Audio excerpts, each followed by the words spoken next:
Hey everyone, Bryan Barletta here from Sounds Profitable, and I'm very excited to walk you through another product deep dive.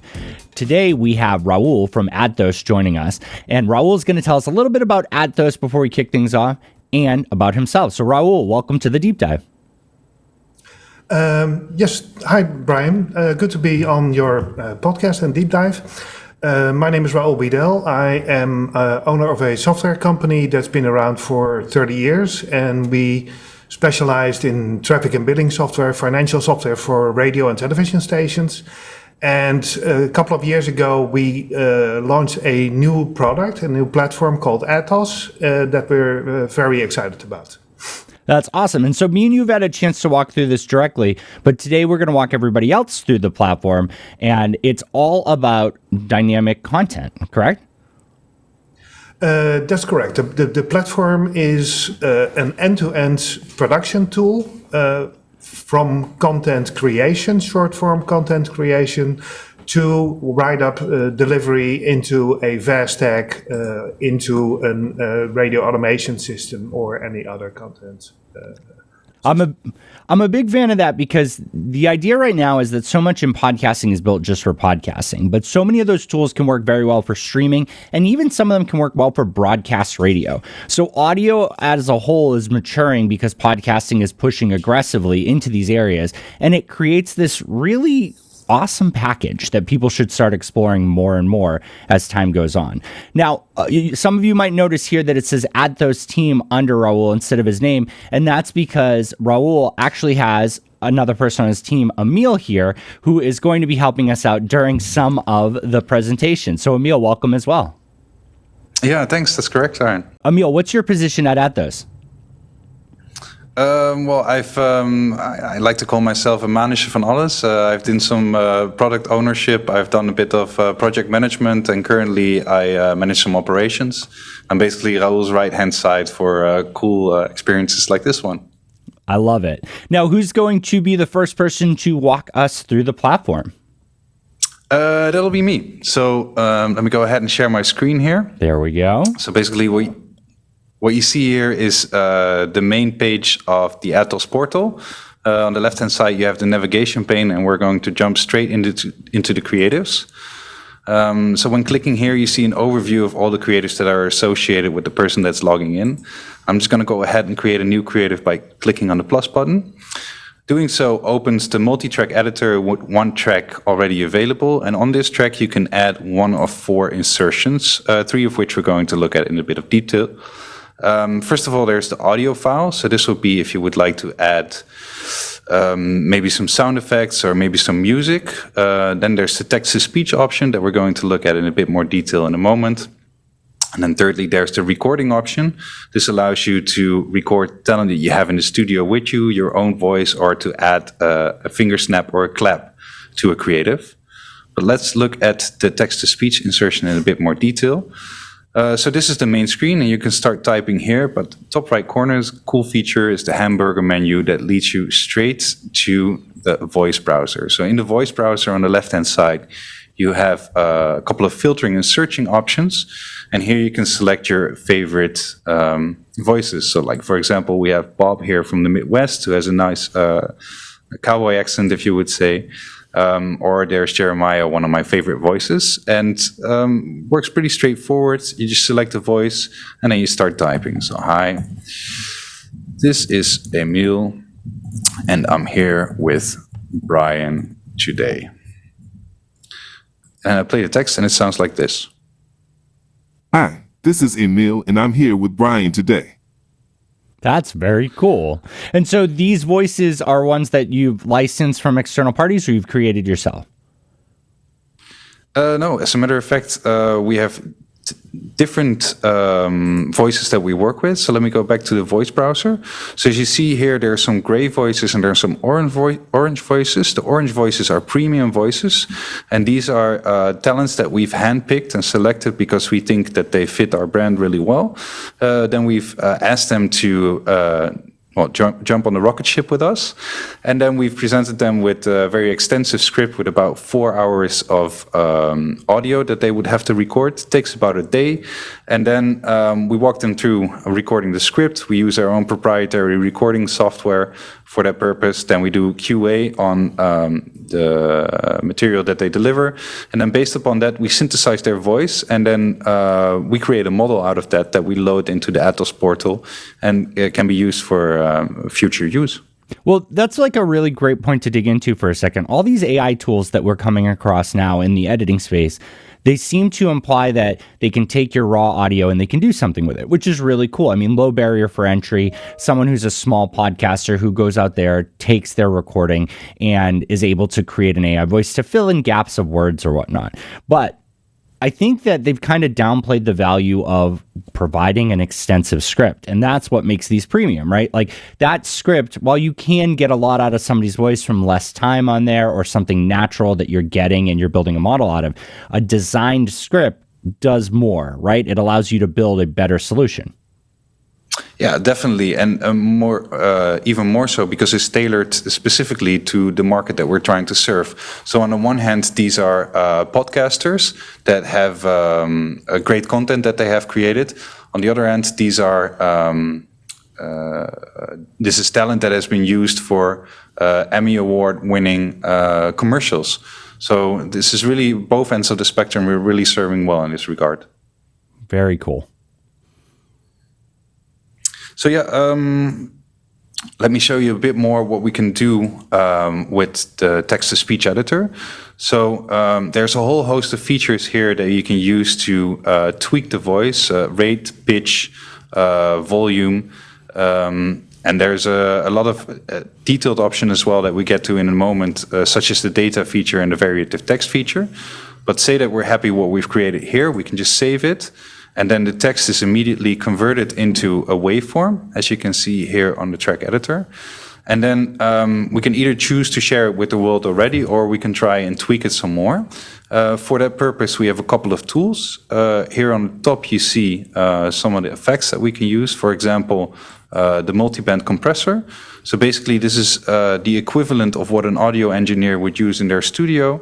We've just incorporated it in our software. You click the active button. You can tweak any of the settings as you see fit. Then you can play back to see the effects of that. If you really like the setting that you've created, you can save it as a preset for future use. This is one of the many features that we have. We also have a limiter. We also have an equalizer. At the same time, we also have some really cool plugins. So basically what we did is we had a look at a group of audio engineers and we asked them, hey, so which are your favorite plugins that you're using a lot when you're working on your audio production? And based upon that input, we've decided to get licenses for some of the main brands. For example, Slate Digital is a very well-known one, FabFilter is, and Waves is, and these are all the official plugins from these companies. You can just select it, select like this, add some additional settings, then you can preview, you can close to add it to the system, or you can clear all to remove it. And here again, there's also the option to save it into a plugin bank for future use if you have some effects that work really well for you. I think that the web-based editors are really attractive to me because I am not an editor.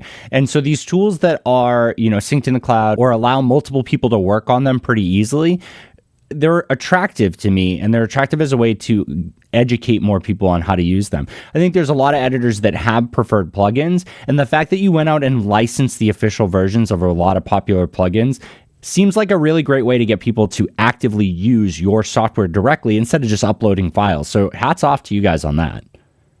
Yeah, thanks. Yeah, and another note on that, if we have users that have favorite plugins that they like using themselves and they would like them to be incorporated into our system, we can also facilitate that. That's a really great shout out. So that concludes, for as far as I'm concerned, the first section of the audio production features. Maybe we can have a look at the data-driven dynamic content. That's fantastic. So that's what you were talking about when we built the audio file, right? Like all the other options that were on there? Yeah, maybe Raoul can give a bit of an overview on that first. Yeah, so the main objective of creating the platform is to make audio and audio advertising more dynamic. than it is currently today. And we bring together a couple of different elements of that. One is synthetic voices. But then it's not just about doing synthetic voices, but it's also about adding any dynamic data to that. And that dynamic data can be an Excel sheet that you can upload into the system, or it can be any API that you can use. So we have currently we're at like 100 or 150 different APIs that we've implemented, from weather to sports, to traffic information. But also an end user can bring their own API if they have a sponsor that is a retail organization and they want to do dynamic pricing in ads, then they can add that API into our system. So what you're saying is that this content can be uploaded directly or through the API, but if, say, I had a chain of grocery stores and each day even, every single store had different sales through either the Excel upload or an API, I could provide that data appropriately to this tool so that when the ad is called on, so that when the content is called on, we're in a situation where it automatically pulls the right information? Yes, and this is where the VASTAG and ad server integration comes in, because when we get called by an external ad server like Triton or AdsWiz, in that case we can generate the dynamic audio on the fly and serve the correct ad into the ad server. Well, let's highlight VAST for a second there. So VAST right now is an ad serving technology that allows a publisher to make a call to an external ad server. So in podcasting specifically, you have your hosting platform and the ad server is built into that. And instead of putting an ad file in there, you put a VAST URL, which calls somewhere else. So that campaign says, yes, it is appropriate to fill this into this episode. And then it says, let me call that external URL. When it calls it, it gives it all the information that the download of that episode received. So the IP address, the user agent, the episode information, all things that you can build off of. I mean, IP address can tell you the local time. It can tell you the geography. It can tell you so much additional information. User agent can tell you about the device, about the app that they're in. And the episode can allow for contextual lookups as well. So with all of that information, the Adthos platform is able to action off of that info and use all these dynamic options to create a unique experience so that me and Raoul listening at the exact same moment, but in different countries, will likely have a different experience if we get the same ad. That is correct. And it's not just about actioning. So actioning as in decisioning which ad we are going to serve to what user in one country, but it takes it one step further. It's taking first-party data that's available on a publisher level and then doing text-to-speech and inserting that dynamically into an ad and serving that immediately. That's very, very cool. Can you show me how some of that works in the UI? Yeah, Emile, can you? Yeah, sure. Yeah. This is what I'm here for. So basically, there's four main ways to do this. One is through external API connections. So we can use any public API, for example, weather API for creating content around local weather conditions, or any API for a news publisher wanting to inject their content into podcasts, but also sports APIs. And this is something that we're really big on right now. We've recently partnered with Sportradar to provide real-time data for NFL, NHL, NBA, but also Olympics and Soccer World Cup in Qatar that's currently running or maybe boycotted. And the data that we can gather from this API includes odds, scores, results, and even live play-by-play information. So I've prepared something for you using that. Let me play that back for you. Here goes. Welcome to the Adthos Sports Show. This is your host, Don, and with me is announcer Kyle. We'll be talking about today's events in the National Football League. Hi, I'm Kyle, and this is our sports program on the NFL. We'll be talking about the latest news and events in the NFL, as well as providing analysis and commentary on the games. For the American Conference, this week the leaders are: for American West, Kansas City Chiefs; for the East Division, Miami Dolphins, Tennessee Titans for the South; and Baltimore Ravens as leader of the North Division. As of today, the Chiefs have 8 wins and have lost 2 games, ranking number 1 in their division with many weeks yet to play. I'm Kyle, and you have been listening to NFL on Adthos. Wow, that's really cool. Can you show in the specific audio what was generated? I mean, like I can see in there some of the descriptions, right? We have some of the clear areas where the macros are, but can you pull up the editor for that? Sure. So to give you an idea of what that looks like, it looks like this. And then basically all the macros that you see here, those are calls upon the API. That's really interesting. And it's just pulled in like that. Maybe so a bit technical, maybe also. Well, I mean, this is supposed to be a deep dive. That's the fun of it, right? So yeah, that's true. That's true. So the advantage speaking here of deep dives and getting a bit technical, maybe we can have a look at how geo-targeting works, or maybe I can explain that in a little detail, and then also the dynamic rules, and then show you how we can use the Excel upload feature. So basically, geo-targeting works that I can select any track, then create a subtrack for that, just to highlight it here. Create a subtrack for that, and then for that subtrack, I can slightly tweak the message manually and say, okay, I want this to be NFL, I want this to be NHL, and instead of this being a message for Las Vegas, for example, I want it to be for New York, and then I can assign a geolocation to that is specifically New York. And then once we have, or if we have information about the listener being specifically in New York or specifically in Las Vegas, they will hear that version of the creative that is specifically generated for them.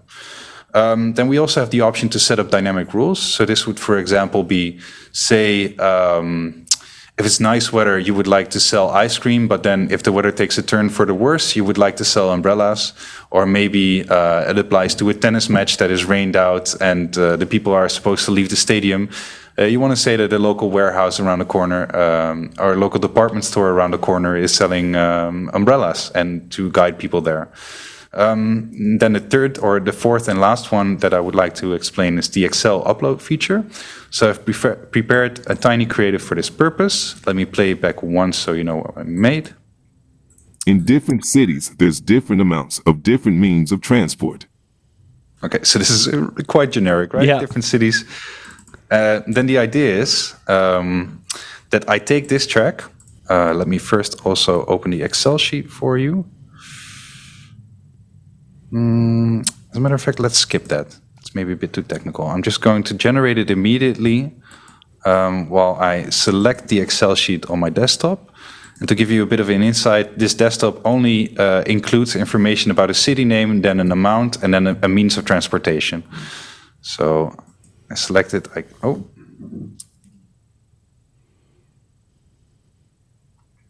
a bit too fast there. Generate subtrack. Click generate, select the file, click open. And then instead of different cities, I want to turn this into a variable, yeah? So I remove the different cities part, then I click on Excel data, and then I click on the data that I want to insert. And in this case, I want to use speech value 1. And in the Excel sheet, there's a column that says speech value 1, and there's the name of 3 different cities. Then I also want to say different amounts. And then here I want to enter the amount that is specific for that city. So I go again to the Excel data feature, select the column. And then the third option is the different means of transport. I remove that as well. And then I enter Excel data for column number 3 in there. Here I have the option to use address in the column to calculate the location. I would like to do that.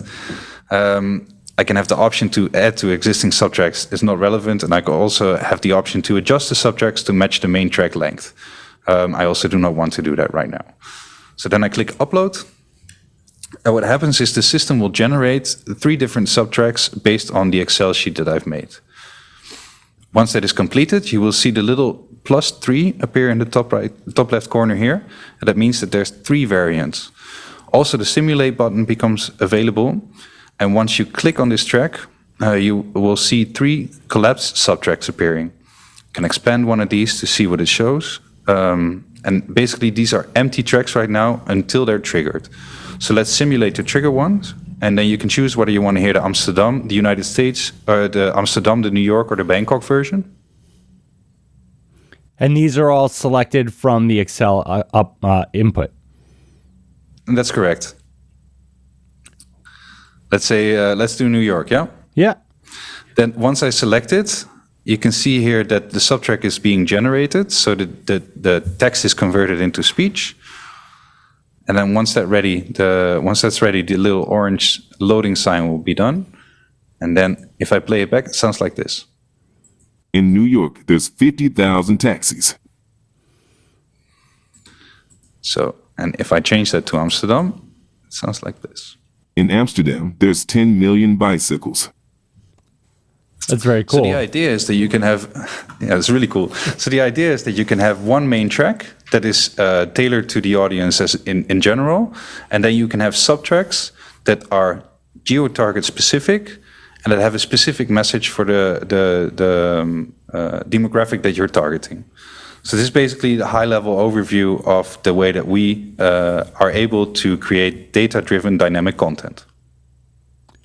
I'm a big fan of that. I mean, we dug into a little bit about the advertising side there because that's obviously my background. That's the things that I tend to focus on. But the sports one was really powerful for content. Like, I don't think I thought through that before. I mean, during sports seasons, that stuff updates so quickly. And while you could have people sitting there and actually creating announcements for it in real time and syndicating it and all that, a lot of that can be done beforehand. A lot of that can be done, set up, even if it's a real voice, whether it's an AI voice, whatnot, filling in the different pieces of it.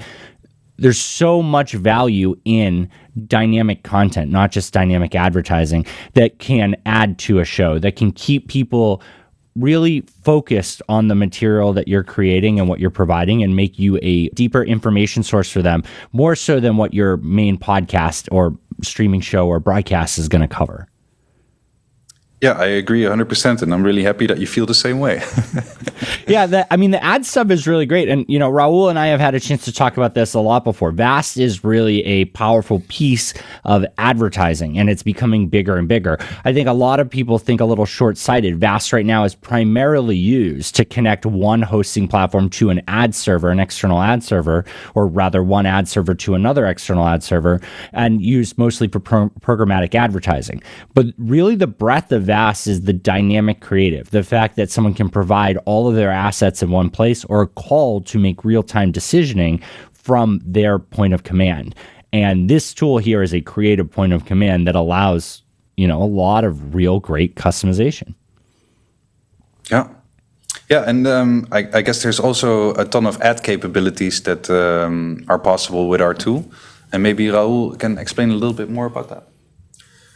So what it is that we discussed before is that we are able to use any data to generate dynamic audio ads, and that any data can be the Excel sheet that we just talked about. It can be any API call, or it can be first-party data that's provided by the ad serving technology. That could be just a simple thing like, you know, what browser is the end user using, or if we have first-party data, in that case we can use the first name of the person that registered in the app and serving him a specific ads with his name in it. So those are all very exciting possibilities. So when a VAST tag is called, it provides all that information from the listener, but that ad server can provide additional information. And you're saying things like if they provided the episode name or an ID that matched to the episode name, and then the creator on your end uploaded something that matched between that ID and what they want it to resolve to, they can ingest that in and create an ad around that? Exactly, and we can even do, you know, text to speech on the episode name if they would like to do that. I think that's a really fun way to take advantage of the contextual differences between a show. I mean, I might be really interested in buying a bike for my son, but if it's a horror podcast, a cheery happy ad about me buying a bike for my son might not really land with the content. It might pull me out of the episode. It might dissuade me from being interested in buying that bike in that moment. But if you're able to take that content and be able to identify the categories, the tone of the show, all of these other things that would be first-party data would be accessible by using other data sources and getting those indicators from the ad server, you can really do some interesting things. You can have one VAST tag that provides a different response if it's standard news or if there's a sensitive topic being discussed. You can make sure that your content of your ad and your content of your show align better, and you can be a little bit funnier or looser in certain places and a little bit tighter and more, above board, I think is the easiest way to say it, when you need to make sure that the content is a little bit harder to swallow. And one of the main things that the platform is about personalization and mass ad creation. And if you see at some of the campaigns that we have running and that we've done, the largest campaign that we ran was 186,000 creatives. And at the moment where I create one of these and it has all of the defined inputs, does it automatically create every creative execution, or does it, it was really quick for them to spin it up. Does it make them on the fly? It depends on if the data is dynamic, and we have to do dynamic text-to-speech and decisioning based on that. So if we're doing something simple like an Excel upload, then we can pre-produce 100 or 1,000 or 10,000 different ads, and once we publish it, they immediately get pre-produced. But if we're doing first-party data, like the example that I just gave, the first name of the person listening to the podcast, at the moment that they tune in, we don't know exactly what it is that their name is. So at that moment, we generate the ad on the fly with all the sound processing effects and tracks and music added to it. How quickly does it take to build that creative? I mean, the NFL example, I think, is a really solid one because it has 2 or 3 calls out to an external API, and it is, it's not particularly short compared to the ones you've shown me here that are only a few seconds. So how long from the request to when you're able to respond back with a full creative would an ad like that be? Yeah, on the quickest, an ad like that would be like between 5 and 10 seconds. Okay. And so in that moment, is it cached and then future calls until there's another update? Like that initial call gets that information, but then if the API is called again and the information is the same, it uses the cached episode? Exactly, yeah. There's like a production pipeline that's linked to a cache of creatives for a certain campaign. So the second time a user listens to the podcast, then we already know, okay, we already generate an ad for him, so we can serve it immediately. I'm a big fan of that, because what that means is that it's usually like 1, maybe 2 requests before it's already created and cached, and there's something to provide people an update on there. That's a pretty quick turnaround. Yeah, exactly. Multi-language is a really powerful thing in podcasting. The tools out there that allow a company to quickly identify if they can get into another language and see the effect and see the interest from that content is incredibly valuable. On my end, that's what I did with our podcast. We turned our narrated articles through synthetic voice into Spanish. I don't speak a lick of Spanish. And then from there, what was neat is that the hosts of one of our other podcasts, The Download, because they saw my interest there, they said, well, I speak Spanish. Could we do a Spanish version of the show? I love the idea of multi-language. And I think that the advertising ecosystem hasn't quite caught up yet because of the fact that so many ad dollars are spent in the US, and the ad dollars that are not spent in the US or not in English tend to be localized. They tend not to think about it, broadly or globally. So the tools here allow for some really cool ad creative capabilities. It allows for great content. It allows for AI creation. What tools do you offer for multi-language creation? It's funny that you say that, because from our point of view, as we are based in Europe, the different languages is also a very hot topic for us. So what we've done is basically any user that is in the system will have a default language assigned to them. So that would be the language that they speak, or the main language of the country that they operate in. But for any piece of content or any creative that you make, you can add as many languages as you like.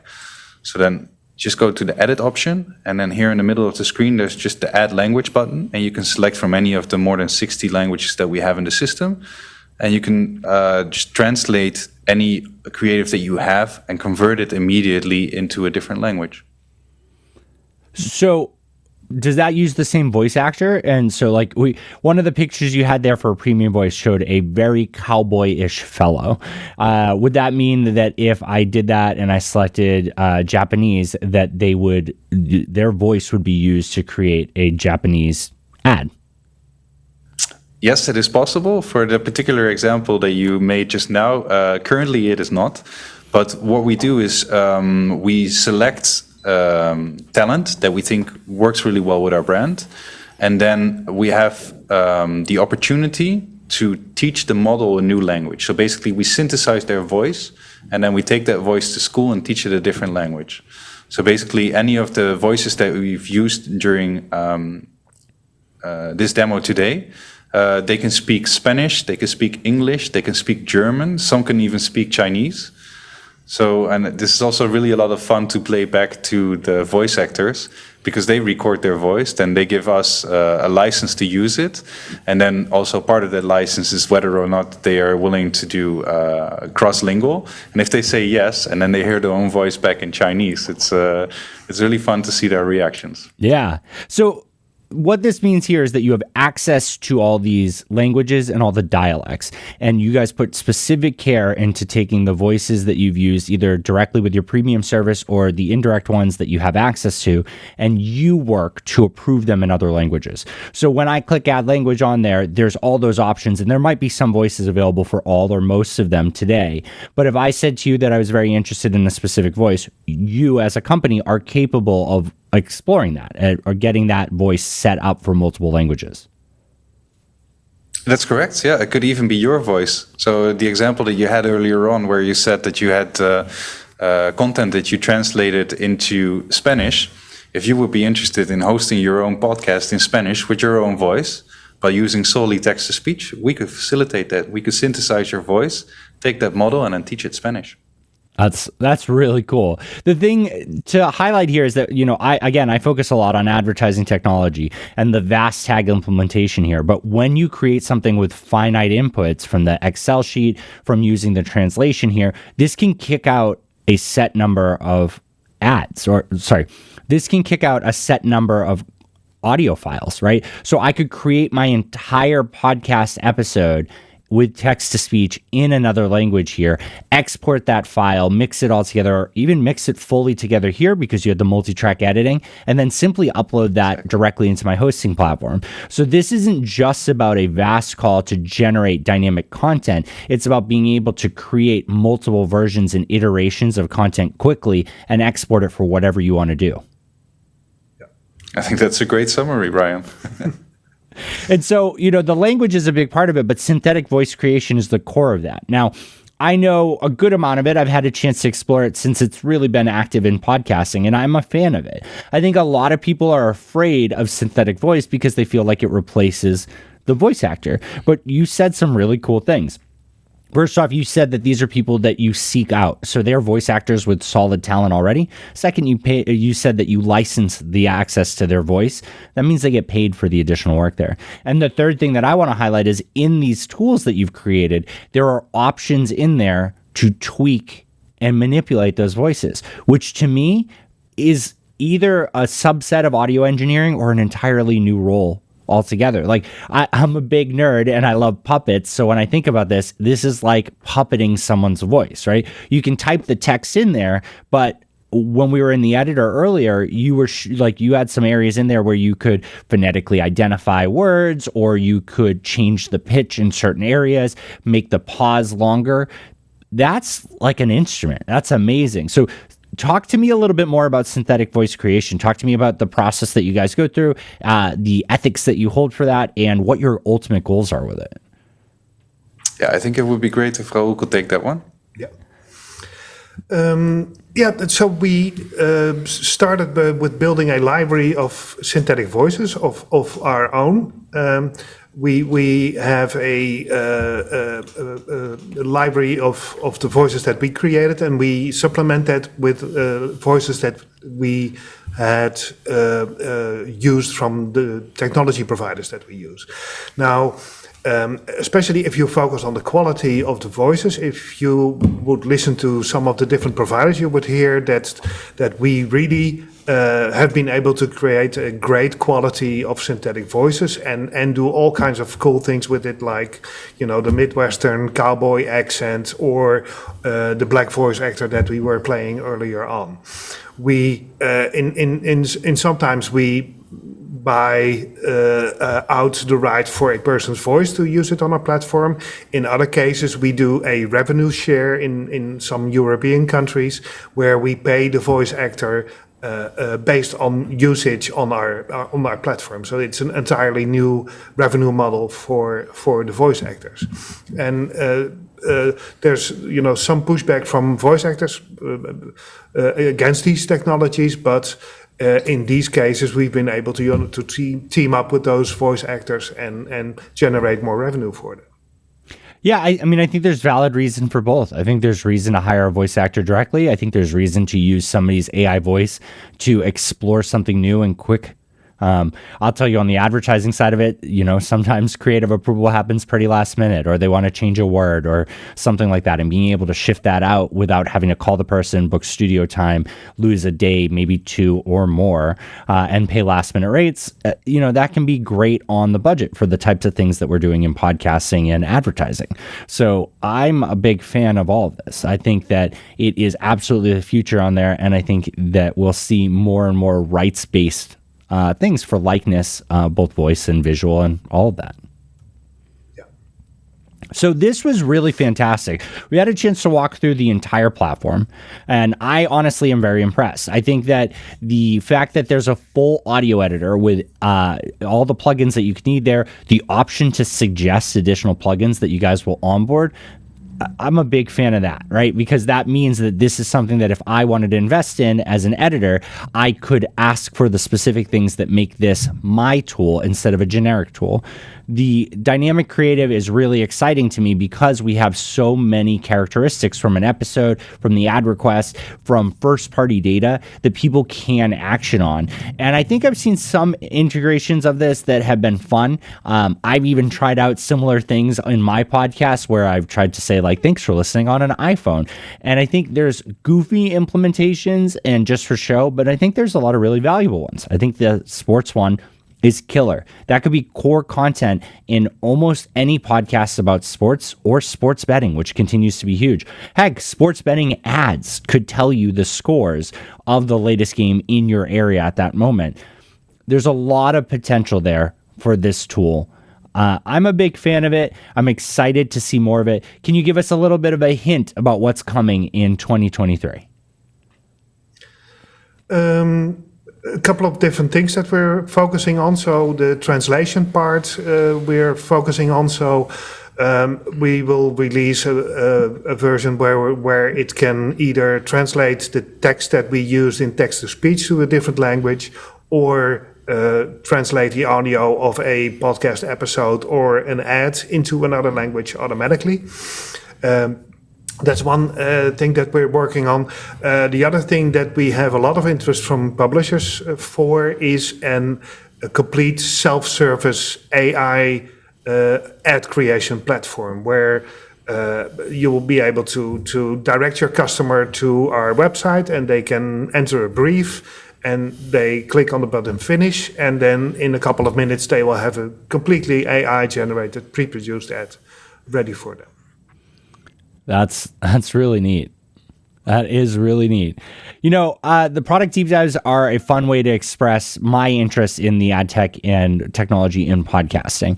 And I like to walk through all aspects of it, but what your needs are might be different than what we walked through today. So I recommend that you go to adthos.com and sign up directly with the team to get a demo to make sure that they walk through every single thing that you could use in this platform. Raoul, Emile, this has been fantastic. I'm very excited to have had you on here today, and I hope to have you back in the future. Okay. Thanks a lot, Brian. Thanks for having us. Yeah, thank you.